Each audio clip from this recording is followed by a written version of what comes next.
हा आणि काय आपली काय रे भाऊ हो आप्पा अरे आज बोनी बिवणी नेणार पहिला मत दांगडो घालती ना तू हो दे रे भाऊ गरीब नाही काय राय ना हो दे रे धंदा हो दे रे पहिला मत बुटतो की राय ना बोतो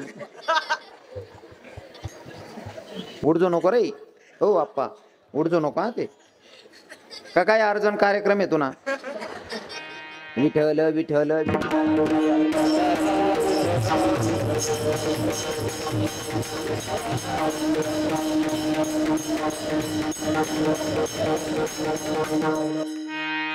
अभंग आहे तुकोबारायांचा. कोण तुकोबारा आहे? ज्यांची 65 लाखाची जहागीर लोकांना दान करावी ती तुकोबार आहे. कोण तुकोबार आहे? जाडोनी संसार वैसल्य अंगणी ती तुकोबार आहे. कोण तुकोबार आहे? संसाराच्या नावे घालून या शून्य ते तुकोबार आहे. आणि ती तुकोबार आहे अभंगातून तुम्हा आपल्या जीवांना समजवताय भैया कर्म करत असताना सावधगिरी न करा नाही तर भोगा भोगावाच लागणार आहे. कारण कर्म कधीच साथ सोडत नाही. चालत असताना जशी सावली साथ सोडत नाही ना त्या युक्तीप्रमाणे चालत असताना सावली जशी साथ सोडत नाही तसं कर्म आपली साथ सोडत नाही. म्हणून कर्म करत असताना सावधगिरी न करा. जसं फॉर एक्झाम्पल दर्या खोऱ्यांमध्ये उभे राहिल्याच्या नंतर बोलू नका मायबाप ए दादा बोलू नका रे भाऊ. दर्या खोऱ्यांमध्ये उभं राहिल्याच्या नंतर तुम्ही आवाज द्या राधे तर दर्या खोऱ्या तुम्हाला 2-3 वेळेस म्हणतात राधे राधे राधे. दर्या खोऱ्यांमध्ये उभे राहा आणि तिथं आवाज द्या राम तर दर्या खोऱ्यात तुम्हाला 4 वेळेस म्हणतील राम राम राम. नाही का नाही का नाही का. तुम्ही 1 वेळेस बोलतात दर्या खोऱ्या तुम्हाला 3 वेळेस रिप्लाय देतात. 2 वेळेस 3 वेळेस 4 वेळेस रिप्लाय देतात. तुम्ही जे बोलताय ना ते रिटर्न 4 वेळेस येतंय. बरोबर आहे ना माया हो बरोबर आहे ना हो. दर्या खोऱ्यांमध्ये आवाज दिला ना राधे दर्या खोऱ्या 2-3 वेळेस म्हणतात राधे राधे राधे. म्हणा तुम्ही दर्या खोऱ्यांमध्ये उभं राहून राम दर्या खोऱ्या आपल्याला रिप्लाय देतात राम राम राम. जे बोललात ते 4 पटीनं आलं बरोबर आहे ना. पण दर्या खोऱ्याच मग उभं राही ना आवाज द्या नीच. मग दर्या खोऱ्या काय म्हणतो अरे म्हणा सोनचिड वा म्हणा भाऊ ये रे म्हणा दादा असं म्हणतोस का. मग दर्या खोऱ्या काय म्हणतात तुम्ही जर आवाज दिला नीच दर्या खोऱ्या तर म्हणतो तूच रे नीच नीच नीच. तुम्ही जे पेरणार आहे तेच उगवणार आहे. अजून दुसरं उदाहरण सांगतो. तुम्ही सगळे शेतकरी असाल गहू पेरणी करायला गेलात. तुम्ही आता गहू पेरणी करायला गेलात. गहू किती किलोची बॅग असते हो पेरणी करायची किती 30 किलोची 25 किलोची बॅग असते. समजा 30 किलोची बॅग आहे 20-30 किलोची बॅग तुम्ही पेरणीसाठी गेलात. पैर आले लय जाताना फक्त 20 किलोनी किंवा 30 किलोनी बॅग लय घ्या तुम्ही.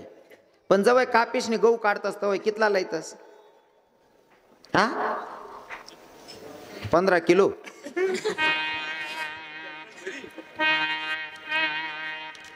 जर पेरणी करत असताना तुम्ही 25 किलो 30 किलोची बॅग पेरणी करतात मोटरसायकलवर घेऊन जातात पण तिकडनं आणताना ट्रॅक्टर भरून आणतात बरोबर आहे ना. जसं गहू पेरताना तुम्ही 25 किलोची बॅग पेरली पण आणताना क्विंटलच्या हिशोबाने आणतात तसं कर्म करत असताना सावधगिरी न करा नाही तर 4 पटीनं आपल्याला भोगावं लागतंय. विठ्ठल विठ्ठल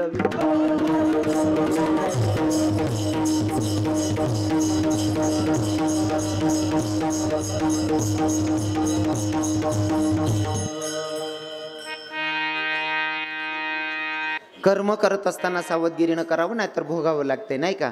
प्रत्येक गोष्ट दुसऱ्याला त्रास देताना सुद्धा तितकाच त्रास द्यायचा. दुसऱ्याला त्रास देताना सुद्धा तितकाच त्रास द्या की जितका आपण स्वतःसाठी सहन करू शकतो नाही तर 4 पटीनं आपल्याला भोगावं लागतंय.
दादा शिट्टे अजिबात नका येऊ दे.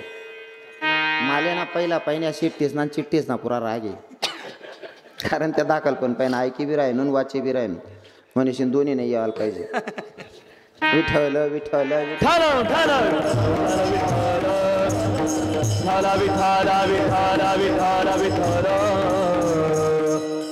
केले कर्मा झाले तेच भोग आले उपजले मेले ऐसे किती. गोड प्रमाण घेतलं महाराजांनी. फक्त आता प्रमाण घेताना सिंगल घ्यायचं. एकच जण ना मागे बटाजाने म्हणले जा. तुम्ही जर चाली बदलावाल घ्या ते कीर्तन नाही व्हावं. मग तुम्हाला मटेरियल मला माहितीच आहे मुद्दा नशे पण आपला पण टाइम कमी शे कमी उरीस मग रन जास्त काढणं आहेत आपलं.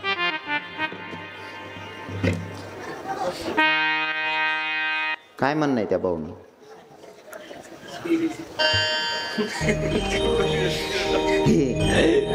म्हण बाया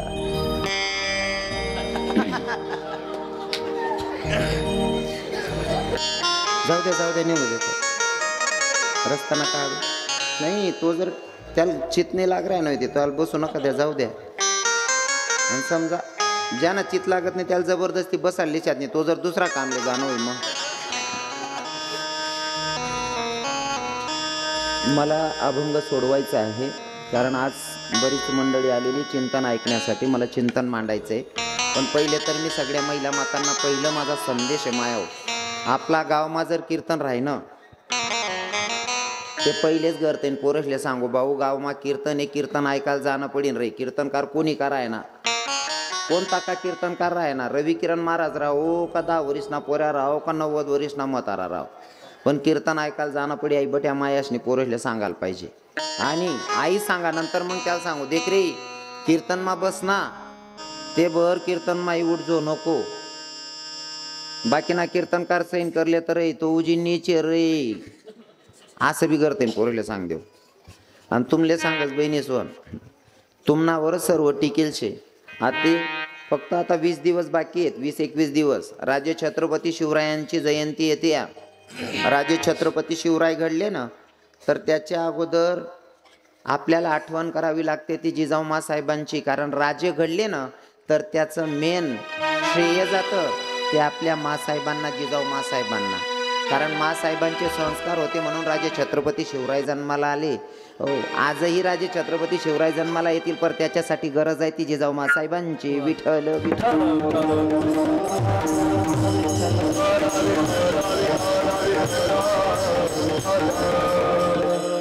या पोरेस ना आत्मा काही काही माया पोरे जन्माला उन्हात का तवच पाहिजे मोबाईल दी देतीस. तो खात नाही ना आपण सांगत आहे त्यानं आत्मा हाते पाहिजे मोबाईल नाही ना महाराज त्याला मोबाईलने सवय पडी गई तो खात नाही ना. मग त्यानं आत्मा मोबाईल दकजने मग खासते 9-10 वरीस न 9-10 महिना न पोरग त्याला पहिला पाहिजे मोबाईलने सवय पाडीने माय. मग तो आता स्वतःनं गाडं बैल वगैरे चाला फिरायला लाग गया त्याला मोबाईलने सवय पडी गई. तुम्ही त्याला कीर्तन मा जरी लईनात ना बहिणी सोन तुम्हाला पोऱ्या बोल रहा ना तुम्हाला भाऊ बोल रहा ना बटास ना पाय पडी जाहीर माफी मागेन सांग राहिनो. तुम्ही त्या मोबाईल दाखाडा मा टीव्ही दाखाडा मा पोरी इथला बिगडी घ्यात ना त्या टीव्हीने सिरियला दक्तसने मधमा जाहिरात येतीस त्या का बट्या चांगल्या राहतीस का. काही जाहिराती इथल्या बोगस राहतीस ना अर्धाला कपडा सोर राहतीस त्यातले दाखल पण पाहिजे त्या उघडा नागडा चित्रा दाखल सवय पडदास ना असा जाकेल जुकेल भाऊ पट्टत नाही त्या चालू कीर्तन मा उठीन निघ जातस. हा त्यातले सवय पाडा आई आपली संस्कृती आहे वास. हा थोडं मला बोलणं जडच राहत बा पण मी सत्यता मांडायला अजिबात घाबरत नाही. आपलं बोलणं खरं रास रोकडा काम आहे आपलं, कार्टून खिचडीन लय मन बघणं.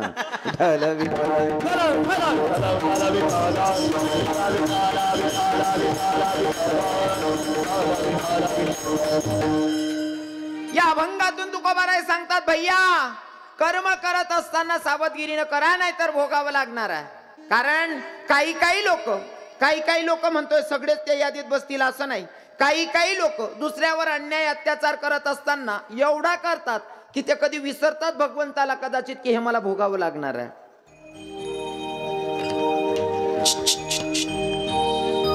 हे स्वतः विसरतात की मी कोणाला तरी कोणाचा तरी वाईट करतोय ना, हे भगवंत पाहतोय. आणि काही लोकांना गैरसमज असतो, आपण धर्मापटीशी कोणीतरी निंदा कराय नव्हता ऐकूनलेच माहित नाही शे, पण येडा अवतू ना गैरसमज आहे. कारण तुम्ही नजर खराबे. नजर अगर खराब असेल तर भगवंत थोडी ना दिसणार आहे. पण भूतलावर अशी कोणती जागा नाही की तिथे जगाचा मालक दिसत नाही, अशी भूतलावर जागा नाही आहे. म्हणून कोणतंही काम करत असताना, कोणाचं चांगलं करत असताना किंवा वाईट करत असताना लक्षपूर्वक तुम्ही जर चांगलं केलं तर 4 पटीनं चांगलं भेटतं आणि वाईट केलं तर 4 पटीनं वाईट भोगावं लागतं. कारण जो माली फुल वेचताय ना, जो माडी फुलं विकतो ना, त्याच्या हातात पण सुगंध राहून जातो. कळतंय का माझं म्हणणं? फुलं विकणारा फुलं विकतो ना, त्याच्या हातात सुद्धा सुगंध राहून जातो. पण त्याऐवजी दुसरं काय विकणारा राहीना तर त्यांना हात नाही, आता न वाशेस भारी परफ्यूम न वाशेस. मग जे पेरणार आहे तेच उगवणार आहे, बरोबर आहे ना. म्हणून कर्म करत असताना सावधगिरीनं. तुम्ही म्हणसान महाराज तुम्ही कर्म कर्म कर्म कर्म सांगतात, मग असं याचं काय तुम्हाला उदाहरण देता येईल का किरण दादा साहेब? काही उदाहरण देता येईल का?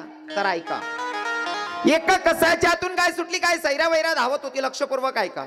एका कसाच्या हातून गाय सुटली, गाय सैरा वैरा धावती. आता कसाच्या हाती गाय लागत नाही, गाय अशा नदीच्या काठीनं पडत होती. एक ब्राह्मण दादा गंगेवर स्नान करत होता. स्नान करणाऱ्या ब्राह्मणाकडे कसाई दादानं बघितलं ना, आवाज दिला, का हो ब्राह्मण दादा ऐका ना, हो ती गाय पडतीया, मला सापडत नाही, गाय घावत नाही, माझं एक काम करावं, ती गाय तेवढी धरून द्या ना.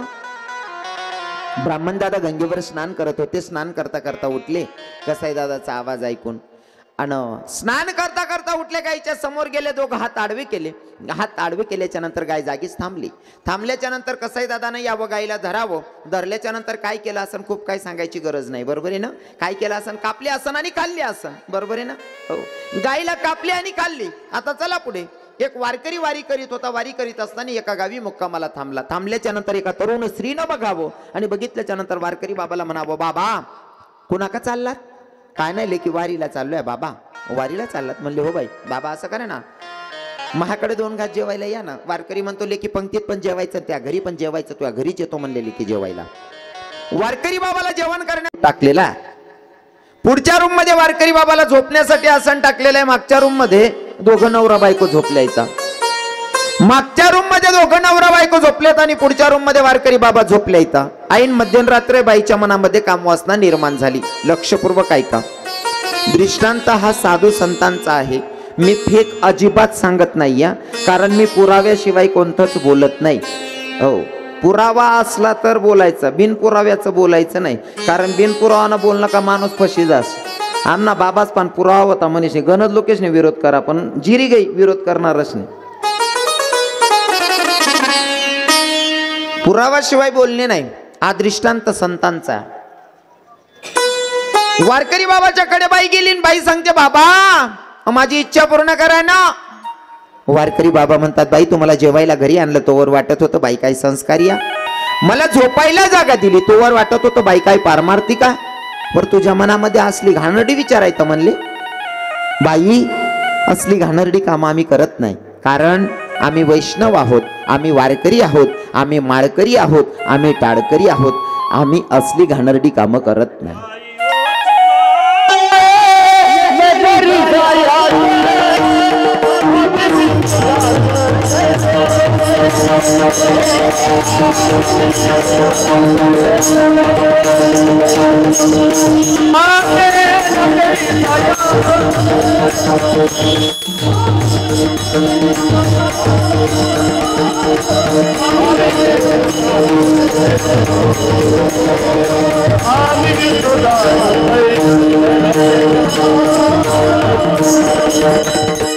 ईश्वर बाबांनी गोड प्रमाण घेतलं दामणगावकर. जाई व तू माते न करी साया स्वामी विष्णुदास. वारकरी बाबांना सांगितलं बाई तू मला जेवणाला आणलं तोवर वाटत होतं बाई काय पारमार्थी का, झोपायला जागा दिली वाटत होतं काय संस्कारिया. पर तुझ्या मनामध्ये असले घाणेरडे विचार आहे. पर बाई तुला सांगू का मी वारकरिया, मी असली घाणेरडी कामं करत नाही. आणि खरं तर वारकऱ्यांना आमच्या तुकोबारायांची शिकवण आहे. जर वारकरी असेल, माळकरी असेल, वैष्णव असेल, टाळकरी असेल तर त्याच्या मनामध्ये परस्त्री बद्दल कधीच वाईट विचार आला नाही पाहिजे. आमच्या तुकोबारायांचं मत आहे. कारण आमच्या तुकोबारायांची शिकवण आहे. आमच्या महाराजांनी सांगितलं जाई व तू माते न करी साया स्वामी विष्णुदास. तैसे नव्हे, आमच्यासाठी तुम्ही आमच्या माया आहेत, आमच्या बहिणी आहे. हे आमच्या तुकोबारायांची शिकवण आहे. दादा थोडं सगळ्या वारकऱ्यांची कदाचित, हो कदाचित 100 मधनं 1-2% वारकऱ्याला जर राग आला तर सगळ्यांची जाहीर माफी मागतो. पण गड्यात जर माडा स्वतःला वारकरी म्हणत असेल, स्वतःला टाळकरी म्हणत असेल, स्वतःला वैष्णव म्हणत असेल आणि परस्त्रीला जर वाईट नजरेनं बघत असेल तर तो खानदानी माळकरीच नाही, त्याच्या रक्तात भेसळ असली पाहिजे.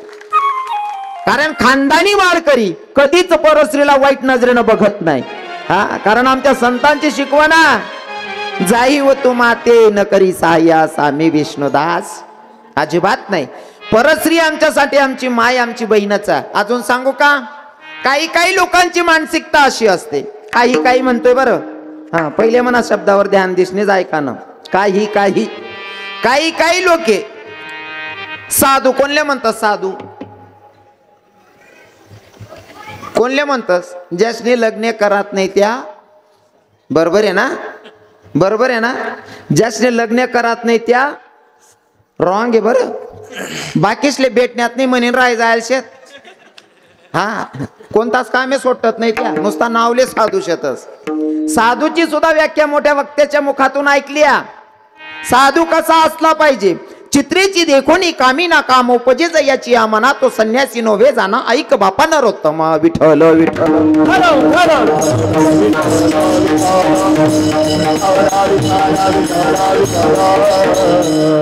साधू आणि संन्यासी सुद्धा तोच असला पाहिजे.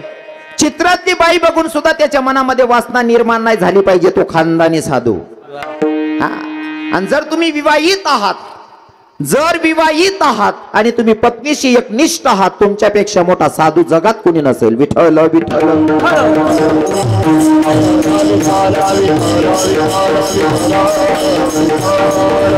वारकरी बाबा सांगत होता बाई असती घाणेरडी कामं आम्ही करत नाही. बाई म्हणते वारकरी बाबा तुम्हाला माझी इच्छा पूर्ण करावी लागेल. वारकरी म्हणतो अजिबात नाही. वारकरी बाबाचं लक्ष घरात गेलं. वारकरी बाबाच्या मुखातून वाक्य निघालं, काय बाई आहेस? अगं तुझा नवरा घरात झोपला असल्यावर तुझ्या मनामध्ये असले घाणेरडे विचार आलेच कस काय? बाई म्हणते वारकरी बाबा तुम्हाला माझा नवरा दिसतोय वय. नवरा झोपलेला मागच्या रूम मध्ये. बाईनं कुऱ्हाड काढली आणि नवऱ्याच्या डोक्यातच टाकली. नवऱ्याला झोपेतच ठार मारलं. नवऱ्याची खांडच केली बाईनं. आता वारकरी बाबाला म्हणतो वारकरी बाबा आपल्याला आडवं येणार घरात कोणीच नाहीये, आता माझी इच्छा पूर्ण करा. वारकरी म्हणतो बाई अग्निदेवतेच्या समोर 7 फेरे घेतले, त्या नवऱ्याला झाली नाही, आमच्यासारख्यांबद्दल काय चांगला विचार करणार आहे. म्हणले बाई असली घाणेरडी कामं आम्ही करतच नाही. वारकरी म्हणतो घाणेरडी कामं करत नाही. आणि बाई म्हणते माझी इच्छा पूर्ण होत नाही. बाई म्हणते बाई ग आता का नवराही मेला म्हणून वारकरी माझी इच्छा पूर्ण करत नाही, आता काय करावं? आता तू नवरा तर मेला, मग आता काहीतरी थैमान गाजवावं लागेल. बाईनं आवाज द्यायला सुरुवात केली, काका बाबा मामांजी वाचवा वाचवा वाचवा म्हणतात. गावातील लोक जमा झाली. गावातील लोक विचारायला लागली बेटा काय झालं एवढ्या रात्री आवाज काहून द्यायलीस?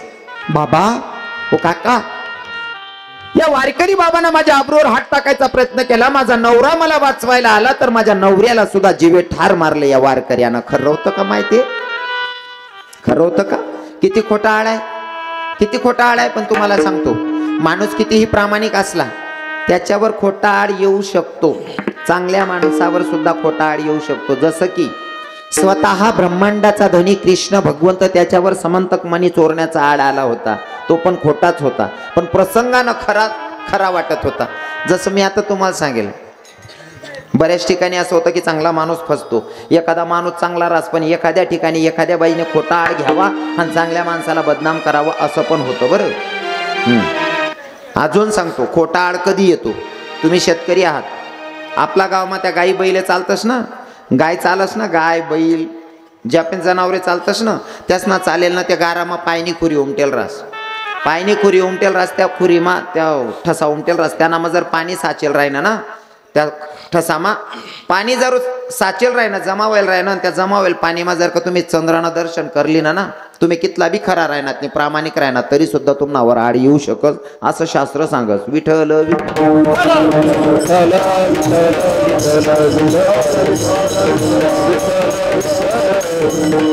वारकरी बाबा म्हणत होते बाईनं माझ्यावर खोटाळ घेतला पण आता लोक माझं कोणी ऐकणार नाही कारण बाईचं जेवढं ऐकतात तेवढं माणसाचं कोणी ऐकणार नाही. सगळी जमा झालेली लोक म्हणत होते अरे वारकरी असल्यावर परस्त्रीच्या आबरूवर हात टाकतो तिचा नवरा मारला कसला वारकरी आहे रे. कुणी म्हणतं याला जाडून टाका कुणी म्हणतं मारून टाका कुणी म्हणतं गडफास लावा. पण एक सुज्ञ बाबा आले ते म्हणले असं काही करू नका मारू नका. मग मेल्याच्या नंतर विषय संपतो पण याला जिवंत मारायचं म्हणे कसं याला चालती फिरती लाश बनवायचं म्हणे कसं. हा वारकरी आहे ना वारकरी असल्यावर परस्त्रीच्या आबरूवर हात टाकले म्हणून याचे दोघं हात तोडा आणि याला मोकळं करा. याचे तुटलेले हात बघतील ना तर दुसरा कोणता वारकरी घाणरडी काम करणार नाही म्हणून या वारकऱ्याचे दोघं हात तोडा.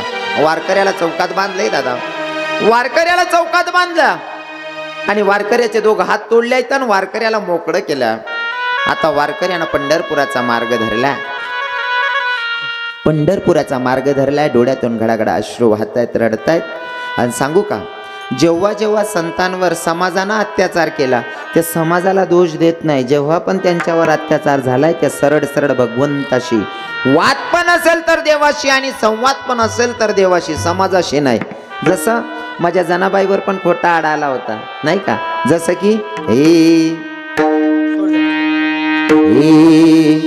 उव्या गाऊनी स्वरात दासी जनीच्या घरात दळण दडिले सख्या श्रीहरी दळण दडिले सख्या श्रीहरी आड चोरीचा माझ्यावरी. किंवा देव देवा तुझा माझा कार्य वैराकार देवा तुझा माझा कार्य वैराकार दुःखाचे डोंगर दाखविसी दुःखाचे डोंगर दाखविसी देवा तुझा माझा कार्य वैराकार देवा तुझा माझा कार्य वैराकार. जेव्हा जेव्हा जीवनामध्ये काही संकट आलं तर सरळ सरळ भगवंताशी संवाद आहे. देवाचं दर्शन घेतलं आणि देवाला सांगितलं देवा तुझ्यासाठी टाळी वाजवत होतो रे तुझ्यासाठी भजन गात होतो रे तुझ्यासाठी पायीवारी करत होतो. देवा ज्या हाताकन मी तुझ्यासाठी टाळी वाजवत होतो ते हातच माझे हिरावले. जर तुझ्यासाठी टाळी वाजवणाऱ्याला जर हात गमवावे लागत असतील तर देवा तुला करुणावंत दयावंत कोण म्हणणार आहे पांडुरंगा सांगणार आहे. तुझ्यासाठी टाळी वाजवणाऱ्याला जर हात गमवावे लागत असतील तर तुला करुणावंत दयावंत कसं म्हणायचं देवा. तेव्हा माझ्या पंढरीश पांडुरंग परमात्म्यानं सांगितलं वारकरी बाबा मी कधीच कोणावर अन्याय करत नाही अत्याचार करत नाही हे तुमचं कर्म हे तुम्हाला भोगावं लागते. म्हणले कसं देवा. मागच्या जन्मामध्ये तुम्ही शुद्ध ब्राह्मण होते. एका कसायाच्या आतून गाय सुटली गाय सैरा वैरा धावत्या कसायाच्या आती गाय लागत नाही. तुम्हाला कसाई दादांना आवाज दिला की ब्राह्मण दादा माझ्या हाताकन गाय सुटली गाय मला घावत नाही तेवढी गाय द्या म्हणले धरून. तुम्ही काय केलं गायीच्या समोर गेले गायीच्या समोर जाऊन दोघं हात आडवे केले गायीच्या समोर जाऊन दोघं हात आडवे केले. या हातांमुळे गायचा जीव गेला म्हणून या जन्मामध्ये तुम्हाला हात गमवावे लागले. केले कर्मा झाले. वारकऱ्याच्या डोळ्यात अश्रू होते. वारकऱ्यानं सांगितलं देवा महागुणा महालक्षात आला रे पण मला एक सांग ना तिचा नवरा तर गपगुमान झोपला होता त्याचा काय अपराध होता बिचाऱ्याचा. तेव्हा माझ्या पंढरीश पांडुरंग परमात्म्यानं सांगितलं आता जो तुला गपगुमान झोपलेला दिसतोय ना वारकरी बाबा आता जो गपगुमान झोपलेला दिसतोय ना तोच मागच्या जन्माचा कसाई आणि जी मारणारी आहे ती मागच्या जन्माची गाया. यानं जसं तिची खांड केली तिने सुद्धा या जन्मामध्ये त्याची खांड केली. म्हणून दादा कर्म करत असताना सावधगिरी न करायचं कारण कर्म साधू संतांना सोडत नाही तर तुम्हाला मला सोडणार आहे का. हा भगवंत बघत नाही अशी जागा नाही. कर्म करत असताना सावध. नाहीतर आमच्या हो ईश्वर बाबांनी प्रमाण घेतलंच. केले कर्म झाले तेची भोगा आले, उपजले मेले. आमच्या हितेश बाबांनी घेतलं वाटतं प्रमाण. हा लक्षपूर्वक. हा झाला साधू संतांचा दृष्टांत. मग तुम्ही म्हणसान महाराज हे फक्त साधू संत नियमात जगतात त्यांनाच लागू पडतं, त्यांनाच भोगावं लागतं. मग आपल्यालाही भोगावं लागतं. छोट्या मोठ्या गोष्टी सांगून पुढे सरकणार आहे. संसारी लोकांनाही सोडत नाही. तुम्ही कर्म करत असताना सावधगिरीनं करायचं. एक म्हातारा जरा बोलका होता. सुनबाई म्हणे म्हातारा बोलता कटकट करस सासरा. नवराल म्हणे तुम्हाला बाप बोलता कटकट करस म्हणे म्हाताराला कुठेतरी काढा. आता नवराले बी बाईना विचार करणाशे. मान भाऊ बापले जर कुठे धाड वृद्धाश्रममा कुठे नातेवाईकच कडेत भाऊ बंद नातेवाईकच महासुई जाईल म्हणेशे. असं करस म्हणे म्हाताराले मारीश टाकस. बापने जोडे घ्या म्हणे पप्पा म्हणे काय. आता थोडी परिस्थिती बदली गई. बापले पप्पा म्हणायला लाग्या. लोकेश पण जसा जसा पैसा राहणार ना तसा तसा नियमनं उल्लंघन करायना. हो पहिले बापले आपला खेडागावमा लोके आप्पा तात्या नाना बापू असं म्हणत. आता पप्पा आको आहे आत्याने पिढीले पप्पा आहे. आको त्यास ना आता ज्या राहणार ना त्या डॅड.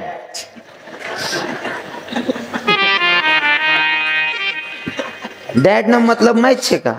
काहीच नाही फक्त पिचेस यावर आगे द काही. मरी जायला माणूसले इंग्लिश मग काय म्हणतस. हा म्हणजे मग आपला पप्पा मरी जायले का. मग तुम्ही आई डॅड का म्हणतात. बराच शब्द असा आहेत. लोकेश पण पैसा आहे घ्यात ना बोलता सुशिक्षितपणा करायला लाग्यात. इथला सुशिक्षित होय घ्यात. पहिल्या बाया नवराले जर देराने जेठाने विचारत ना नवरा जर बाहेर घ्या काव बहीण मंदिर काय दिकी नाही राहणार होताई आमना कारभारिकांनी बाजारले जायला शेतस. बरोबर आहे ना. जुन्या बाया बसलेत. आमना कारभारिकांनी वावरमा जायला शेतस. काय बोलणं होतो.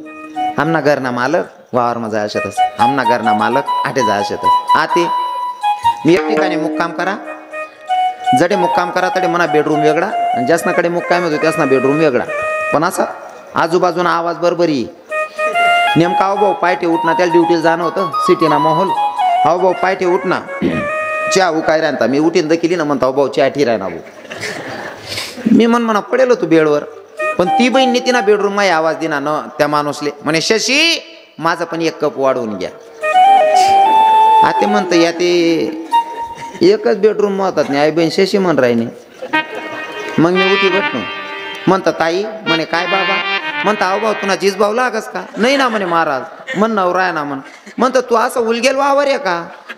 नवराले शशी म्हणस हो बानट सुरूत नाही. काय बोलत पहिल्या बाया कारभारी धनी. आता नाव तरी आका मारते. आको थोडीशी पद्धत ते कारभारी धनी पुढे आते असे आहो काव लगून ठीक शे.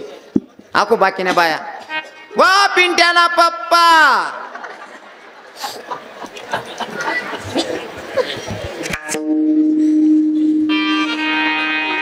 माय वो सकाळ ना जायले हो माय म्हणती दी ना पप्पा. ओ पप्पा ओ भाऊ आयतून मम्मी घर बोलाय राहिनी रे पप्पा.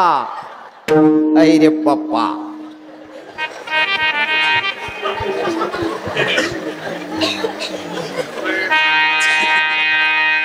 बायकोनं सांगितलं तुमचा म्हातारा लई कटकट करतो. म्हणले म्हाताऱ्याला कुठं तरी काढा.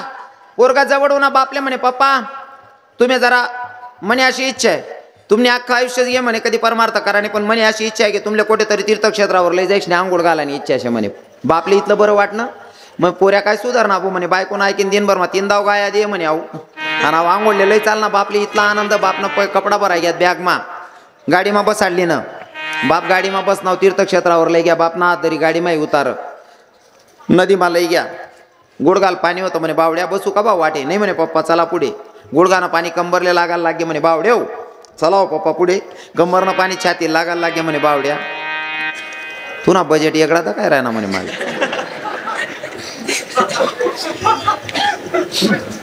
छातीनं पाणी आते नागतोंड मा जावाना प्रसंगी घ्या म्हणे बावड्या हो. आटे धुयले होतणार भाऊ म्हणे चला हो पप्पा पुढे. म्हणे भाऊ तू आटे तीर्थक्षेत्रावर मला स्नान करायला लयेल शे का आटे म्हण लेंडर फुस करायला लयेल शे. पण बावड्या एक काम कर म्हणे काय पप्पा जागा बदलाय टाक. माल पक्क समजी घे, तू आठे माल मारायला येशे.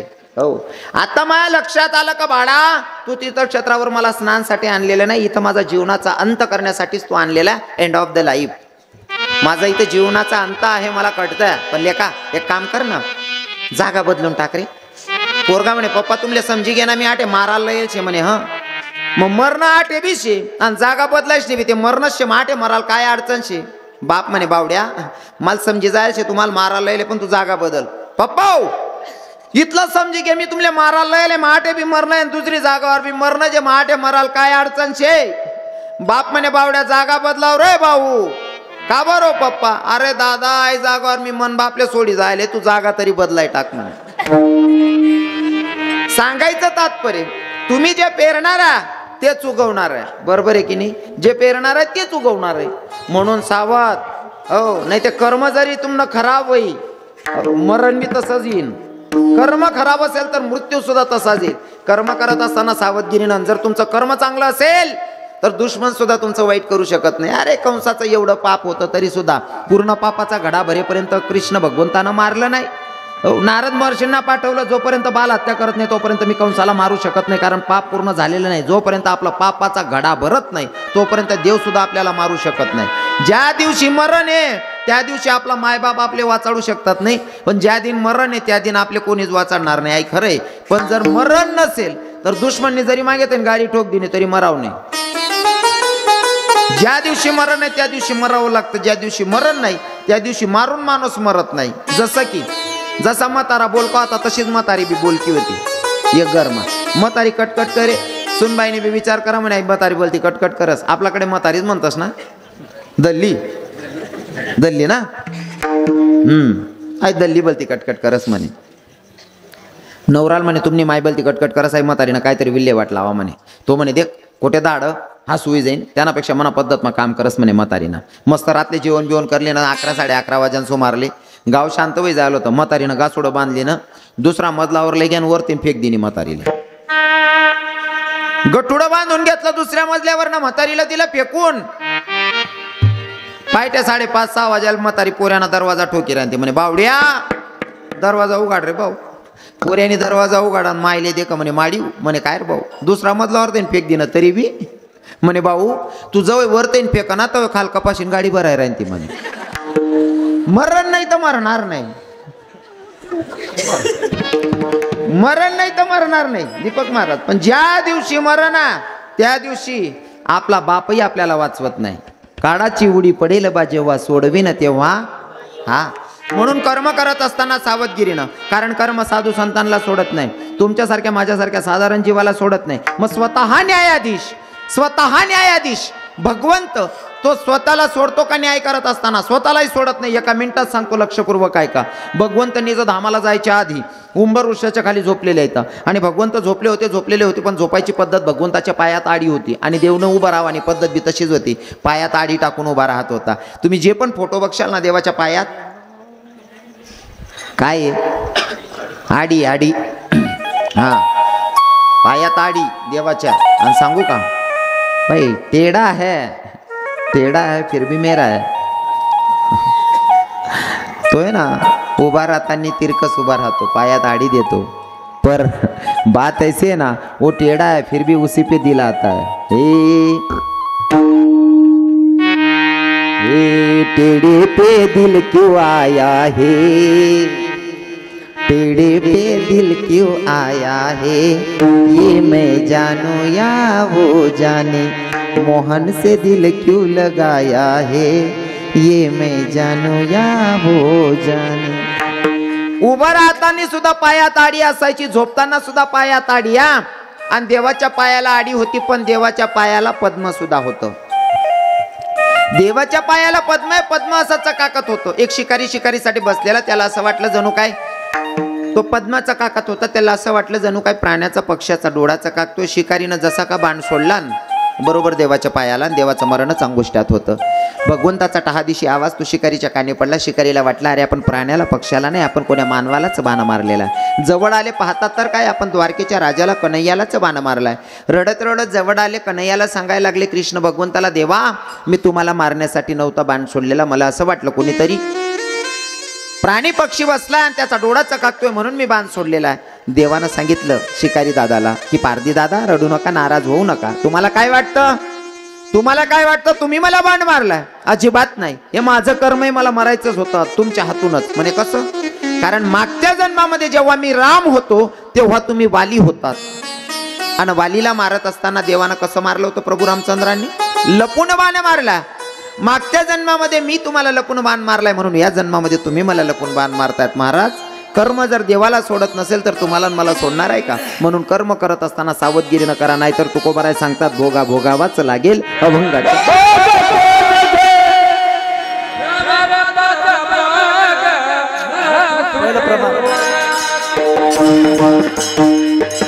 भोगतो